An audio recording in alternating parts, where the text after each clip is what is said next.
avons choisi, Passaporta, est une invitation à passer la porte. Mais il renvoie tout autant à l'idée de passeport. Nous entendons en effet fournir un accès à la littérature du monde. Nul besoin de visa, il suffit de passer la porte. En dat gebeurde, veelvuldig.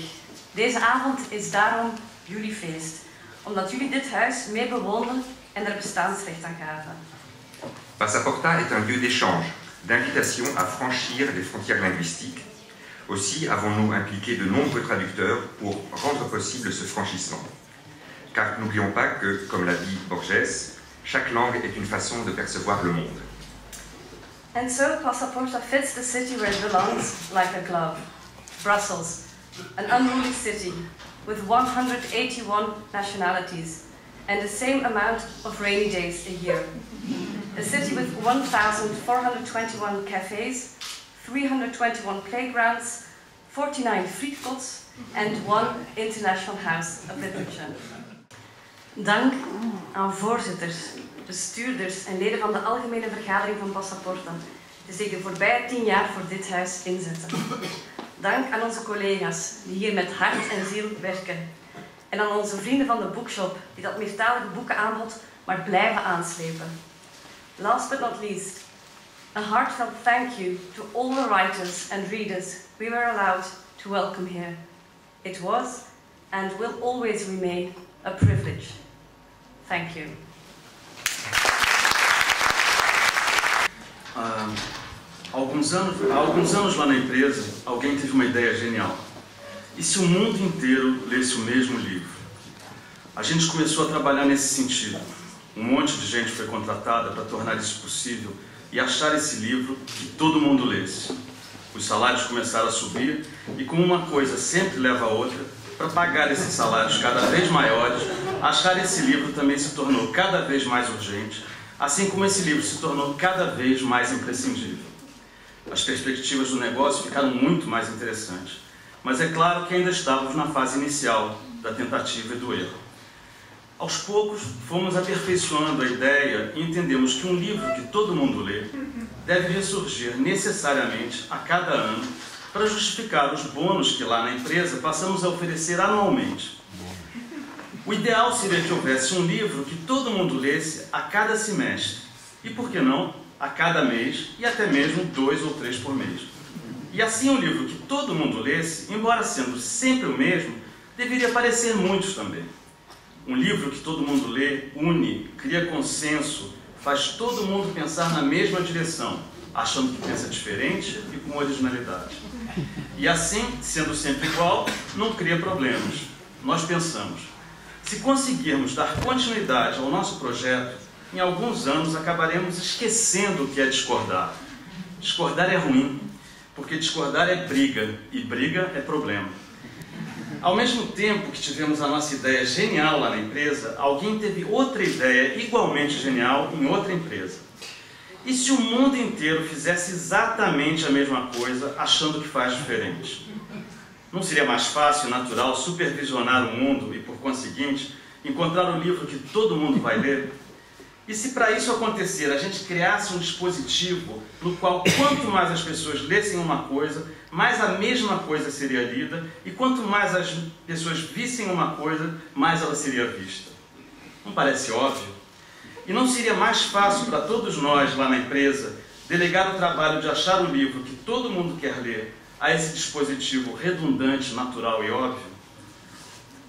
Um dispositivo que apenas expressa, por assim dizer, a vontade dos usuários levados a acionar o dispositivo ao mesmo tempo que, sem perceber, são usados por ele, achando que agem por livre e espontânea vontade. O problema é que, apesar da genialidade das ideias, ninguém sabia exatamente como pôr em prática essa máquina tão óbvia e natural. Fazia anos que já sabíamos lá na empresa que era melhor não publicar livros que criam problemas. As diferenças criam problemas. E, embora seja considerado correto exaltar as diferenças, não gostamos de problemas lá na empresa. Ninguém gosta. Há alguns anos, alguém lá na empresa disse: e se as outras empresas dão ao mundo o que o mundo quer, por que a nossa haveria de dar ao mundo o que nem todo mundo quer? É a lei da oferta e da procura. Não é lógico e natural? A lógica e a natureza são as mães de todas as coisas. a começar pela economia e, por que não, pela cultura. Há alguns anos, alguém lá na empresa teve mais uma ideia genial. Nós temos muitas ideias geniais lá na empresa. E se usássemos a língua que todo mundo fala, por assim dizer, de forma figurada, a língua que todo mundo entende, para fazer todo mundo ler o mesmo livro, não seria lógico e natural? E se fizéssemos as pessoas das mais diferentes línguas escrever cada vez em menos línguas, até chegar a uma só, a mesma língua para todos? É claro que para isso teríamos que apresentar alguns atrativos. E qual melhor atrativo do que saber que se escreve na língua que todo mundo vai ler, a língua que todo mundo entende? E se, para persuadir os renitentes que se recusassem a escrever nessa língua comum, a gente desse a impressão de que continuavam escrevendo em línguas diferentes? Como? Bastaria a gente propor que escrevessem na mesma língua que todo mundo fala e entende as experiências dos lugares onde se falam outras línguas. Não seria fantástico? E com isso, como se não bastasse, a gente ainda eliminaria toda a necessidade de tradução. Bastaria deixar eles reproduzirem na mesma língua, na nossa língua comum, o sotaque e a cor local das outras línguas que nem todo mundo fala ou entende.